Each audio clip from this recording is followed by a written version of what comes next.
It is fall, which means we're getting close to the end of the year. I can start wearing long sleeve shirts in my videos again, even though technically with all the lights on, it's blistering hot down here. Very cold outside though. I know what you're thinking. You've seen the title. Wood, what do you mean there's 50 games releasing for my Nintendo Switch? I saw that last Direct. It was literally just farming games in Square Enix. Well, this is why I said that Direct maybe wasn't the best it could have been. Because there are so many games that seemingly Nintendo even forgot about. You can consider this a beat-em-ups Direct if you want. I do. Call it whatever you want, just as long as you like the video. Comment down below with which games you're looking forward to the most, and let me know if I forgot anything. I tried really hard not to forget anything, but there's a lot of games. So to make it as easy as possible to follow, I'm going to talk about them in order of when they're released, starting today all the way to the end of the year. The first game is actually sponsor time. And I know you're probably wondering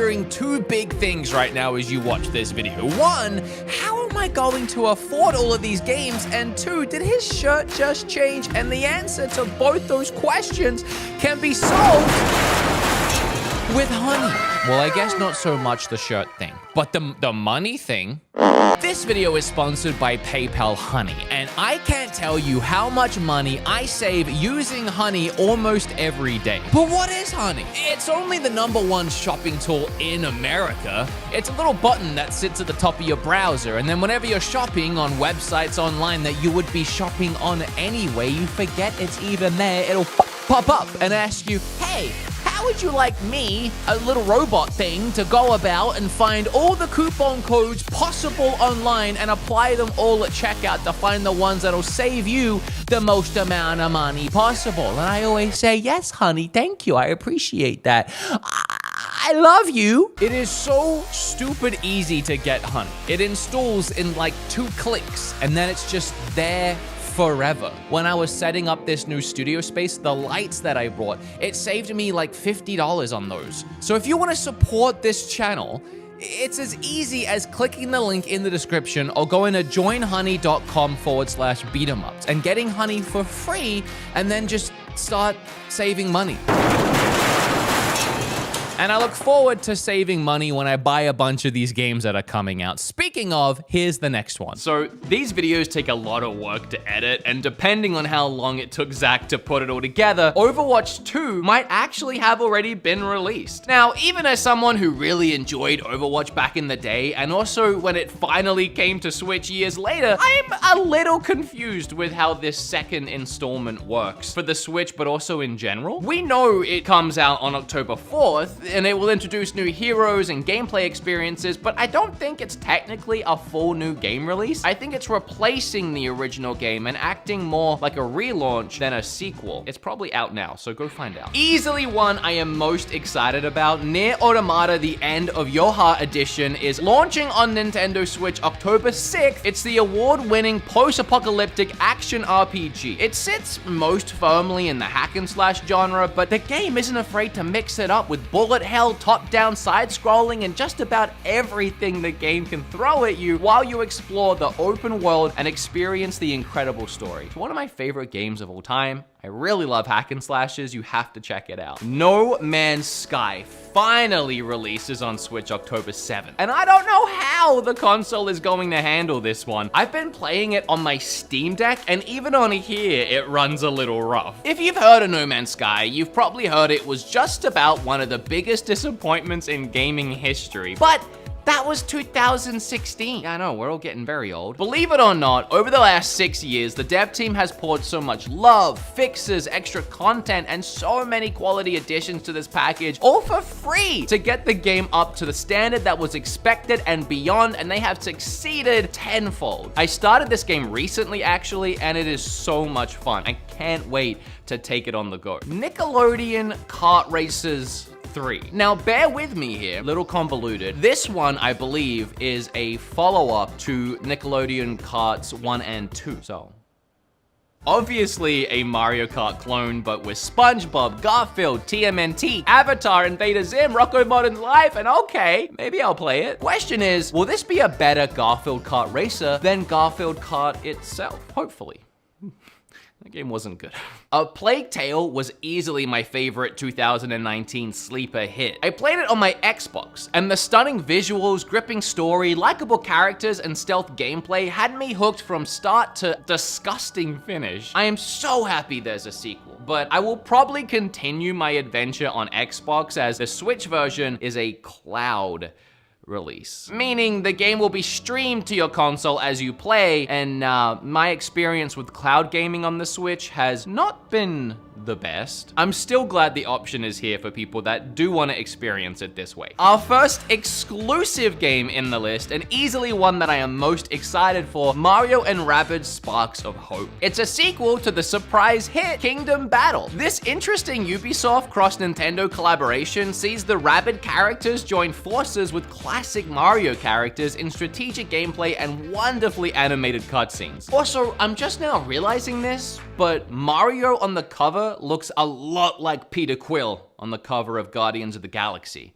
And I'm pretty sure that was intentional. Persona games. I mean, I don't really know what else needs to be said about these. Easily one of the most anticipated series for the Switch. Persona starts launching this October. 3, 4, and 5 are all on the way, but they're starting in reverse order with the full Persona 5 Royal experience releasing digitally and physically on October 21st. We don't have release dates for the other two yet, but Persona games are some of my favorite JRPGs of all time, and the fact that they splice in those life sim elements, they make them so addicting. They are perfect to play handheld. No, you didn't miss anything. Yes, Ark did release on the Switch back in 2018. And yes, it was one of the worst ports we've ever seen on the console. But the Ultimate Survivor Edition not only brings several huge expansion packs, but it promises a complete revamped version of the game on Switch to hopefully fix all of the issues in the past. It's weird that they're doing it now this late, but I'm interested. Oh, and we're still in October and only now hitting our stride with the second exclusive on the list, Bayonetta. It launches just a couple days before Halloween, which is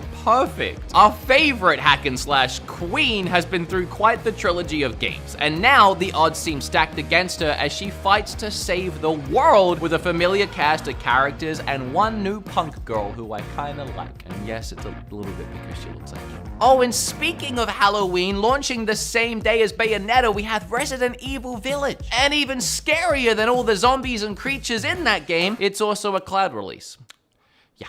Oh, look, finally, a new IP for the list, Harvestella. I'm actually looking forward to this one. It is in the farming sim genre, and that is way too overblown right now, but this one blends in action RPG elements, and it's published and developed by Square Enix, with some people saying it's Square's answer to Rune Factory, so I definitely have my eye on this one. It's actually a demo on the eShop right now you can download and play. I tried on stream, but the game crashed, so I'm just gonna wait. It Takes Two is easily the best co-op game ever created. It is literally impossible to play this game alone, as it's built from the ground up with cooperative play in mind, which is why you only need one copy of the game, and your friend can download the game for free wherever they are in the world to play with you. It won awards for Game of the Year, Best Family Game, Best Multiplayer Game, Best Design, and so much more. It's perfect for the Switch. I Sifu, I play food. That was terrible. Cut that, cut that, cut that. This action roguelike beat 'em up fought its way onto the PlayStation and PC earlier this year, and I've been waiting to play it until the physical release for PlayStation 5 a few months later. I actually wasn't waiting for the Switch version at all because I even considered that it might come to the Switch. As you martial art your way through the game, each time you die, you're resurrected as an older version of yourself with more powerful attacks but reduced health. If you get too old, you can permanently die, which means having to restart from the beginning. I wish when I got too old and died, I had to restart from the beginning.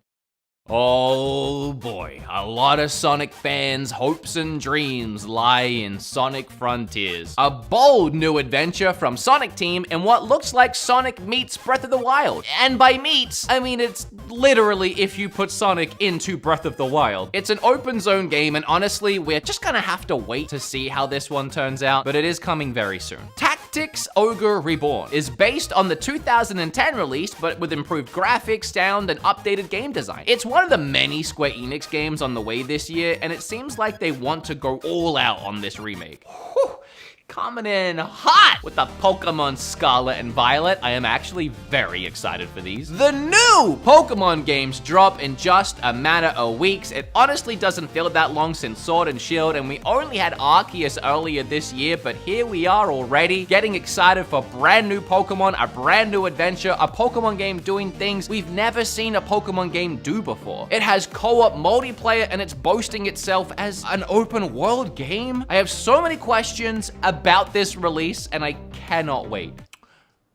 Just Dance. It's Just Dance. Frontier Mission is another Square Enix remake of the 1995 title by the same name. I don't know much about this one, but on Wikipedia under game genre, it's listed as all of the following: tactical RPG, third-person shooter, side-scrolling shooter, real-time strategy, and an MMO. So, I mean, it's covering a lot of bases. So that's November. For those playing along at home, we already have big exclusives like Mario and Rabbids and Bayonetta coming in October, and then with Pokemon in November, and everything else scattered around that, we're only now heading into what I have for December. Oh, which actually isn't much as far as confirmed, but we'll get to that. Dragon Quest Treasures confuses me a little because it has all the aesthetic charm of Dragon Quest builders that I love so well, but without the building. Even as a pretty big Dragon Quest fan, I'm a little confused on why this game needed to be. But that won't stop me from grabbing it, and as far as I can tell, it's a Nintendo Switch exclusive as well, so I'll be there day one if I'm not still playing Pokemon, because that's like just over a week after. Okay, so here's what I meant by I don't know about December. A lot of these are slotted and confirmed for 2022, saying things like winter or holiday, but we don't have hard release dates, so let's go through those. Oh, I am very excited for this one. Crisis Core. Talk about wild. PSP's Crisis Core Final Fantasy VII is getting a HD remaster on the Switch, and it honestly looks fantastic. Like, beyond fantastic. I was shocked to find out it's not a Cloud version of the game. Ironically, because Cloud is in the game. I'd even say this is a step up from a typical remaster, featuring renewed 3D models of the characters and backgrounds, an improved battle system, and a newly arranged soundtrack from the original composer. I mean, this is looking really sick. I've never played this prequel to Final Fantasy VII, so it's going to be great. I only found out about Wild Frost while researching for this video. Thanks, Nintendo. I don't know if this has been in a direct yet, and I'm actually really excited for it. It's a tactical roguelike deck builder with a fantastically charming art style. Then we have River City Girls 2. It's the sequel to the original zany twist on the River City format. This one brings back all previous playable characters as well as adding in brand new ones. People are complaining about how many farming sim games there are, but honestly, there's just as many, if not more, tactical RPGs on the way to the console. Midnight Suns is another, but featuring many popular Marvel hero characters, but we don't really know anything else about this game yet. And then we have Metal Slug Tactics. This comes from the dev team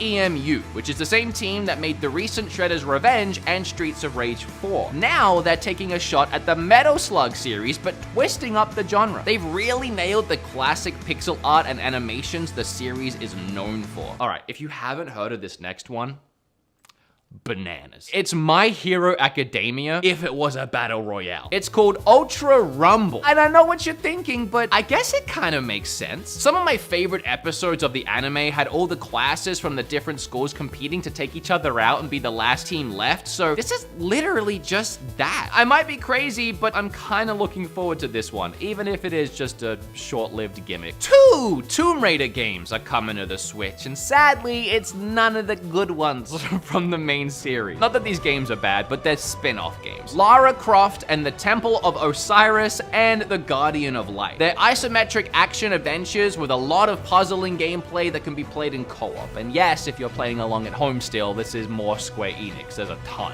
My wildest dreams have come true recently. I'm actually getting a sequel to Alan Wake 2. I've talked many times about how the original Alan Wake is a cult classic and one of my favorite games I've ever played. But that sentiment wasn't exactly resonated with the entire world, and so I never thought I'd see a sequel. Now that sequel isn't coming to Switch that we know of. Maybe they'll do a cloud thing, but that hasn't been announced. However, a remaster of the first game is launching on Switch. I would pretend predict before Halloween because that's just perfect. But at this point, there's no confirmed date. It's just coming this year sometime. Whether you're a current wrestling fan or an ex-wrestling fan, whether you love AEW or you for some reason don't, it's amazing, you should. I mean, if you're not watching it, you're really missing out on some of the best wrestling and promotions that have ever been put on for years. But regardless of that, they're finally making their first video game. And it screams old school wrestling games like Day of Reckoning and WWF No Mercy. You know, like when wrestling games were good. I can't wait to get in there and create a wrestler version of myself and then have myself fight my good buddies like Adam Cole and Ethan Page. Oh, what? You didn't know about that? It's whatever. Okay, so you know how we're getting Resident Evil Village on the Switch? Well, what I didn't tell you is at some point this year, we're supposed to also get the 2 and 3 remakes as well as 7. Yeah, they're also cloud-based, so moving on. What would happen if Doraemon, if that's even how you pronounce it, and Story of Seasons collaborated and made a game? Well, you'd get a farming sim with Doraemon, launching sometime this year on Switch. What's a Doraemon? I don't know. I really don't think I'm saying it correctly. So we had Disney Dreamlight Valley released on Switch. I've been meaning to make a video about that actually, and it's essentially Disney's answer to Animal Crossing, and it's made by Gameloft. Well, Gameloft, I guess, are also making Disney's answer to Mario Kart with Disney Speedstorm. I'm not sure what is going on with all of these Disney versions of Nintendo games, but Dreamlight Valley's actually pretty good, so I'm here for it. Devolver Digital keeps bringing us banger after banger, and soon we're getting a wizard with a gun. A cooperative sandbox survival game where you can customize ammunition and has big Bastion vibes to me. Yeah, I gotta be honest, this Lord of the Rings Gollum game isn't looking great. Some average at best shots of the world and a few clips of very basic gameplay is all we've seen so far. I don't think the initial reaction was that favorable, and now it seems they may be taking longer to polish the game. I actually do like this dev team a lot, but previously they've only really worked on 2D point and click, so this is certainly something new for them, and they're trying something bigger. I really hope it works out for them. Okay, so with Gollum, that actually falls into another category of it is supposed to be this year, but it's missing, meaning it's not looking great, but it is supposed to be happening. And I swear I hate talking about this next game more than any of you hate hearing about it. The developer of Genshin Impact, yes, I know, everyone collectively sigh, did say recently in an interview that it was headed to Switch sometime in 2022, but it's still unclear exactly when it will drop. And since the game revealed itself, announcing it was coming to Switch, this is the only time anything about that port has been mentioned. So I'm holding on to hope. What is going on? It's on mobile phones. The spiritual successor to Jet Set Radio Future, Bomb Rush Cyberpunk, is also MIA. It's still supposed to be launching this year, but it's one of the many missing games of late. And just like with Bomb Rush, WrestleQuest, last we heard, is supposed to be launching this year, but it's getting late in the year and it has gone very silent. This one is very quirky and I love the look of it. It's a wrestling game, but mixed into an RPG fantasy with beautiful pixel art featuring icons like Macho Man Randy Savage and Jake the Snake Roberts. We were told that Golf Story is releasing this year, and we haven't been told otherwise, but I'm throwing this out here. I think this one is missing, and I don't know if we'll see it this year. This game doesn't really have the vibes of a holiday winter release. It's like sporty and like summery. It was announced forever ago, but there's been literally no update since then, so we can only really hope it launches soon. And sadly, I think we all know the story of this next one. Advance Wars 1 and 2 Reboot Camp is a fantastic looking remake of the Game Boy Advance titles, but due to what's currently happening with the situation in Ukraine, I am assuming that Nintendo is just not even touching this, and at this point they can't, right? They made a stand this long, and I appreciate and I'm all here for that stand, but until that situation resolves itself, and depending on how it resolves itself, I don't expect to even hear about this game. Also, while I'm here, wishing you the best, Ukraine. We did a stream a while back raising a ton of money for the situation. No one expected it to go on this long. And if you're from there or you have family there, I hope they're safe. I didn't mean to get here with this, but we're already here, so. I am really annoyed about this next one. Quantum League is a revolutionary time paradox shooter where you battle within a time loop, tactically teaming up with your past and future selves in 1v1 and 2v2 matches. It is such a freaking cool concept. It's on Steam for the low price of $10, and it was announced like forever ago. It's completely missing, and I even forgot it existed until now. And if you wanna talk about missing games, do we even mention Silksong? Again, it's one of them that I hate even continually talking about it or putting it in a video like, oh, it's coming this year, but the date on it is still 2022. So until they tell us it's not coming this year, I can't not say, hey, it's supposed to be here. And one of the wildest, pun intended, missing games for this year is Outer Worlds. Wild because the game released in 2019 and it was promised for Switch early 2021. It's been pushed back and slated for this year and we still haven't heard about it. Look, I know Fire Emblem Engage is technically next year. I mean, it releases literally less than 3 weeks after the year ends, and I'm very, very excited about it. It's literally like 3 months away. Let me have this one. I'm just putting it in, I don't care. Engage has a lot to stack up to, with Three Houses easily being the most successful Fire Emblem game to date and my personal favorite. This time around, you team up with iconic heroes from past games like Marth and Celica? Like Marth and Celica.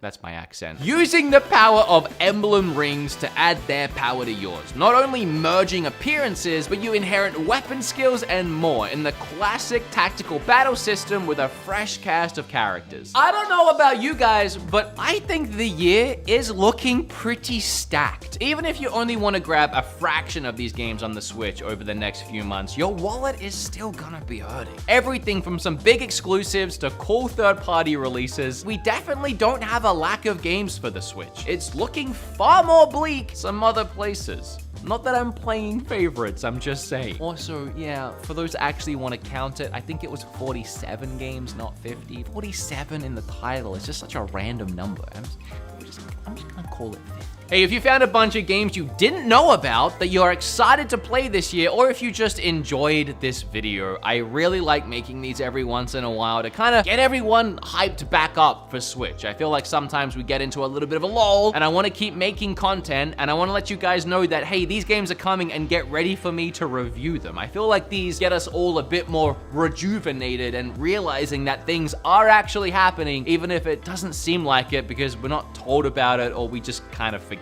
Like, comment, subscribe, you know, all the crap. Look. Why? Why are you watching this and not, you're at the end of the video. You know the retention rate for getting to the end of the video is so low. And then most people that start the video don't get here. So if you're here and not subscribed, I don't understand you at all. You're weird, but the good kind of weird. So join the family. Bye.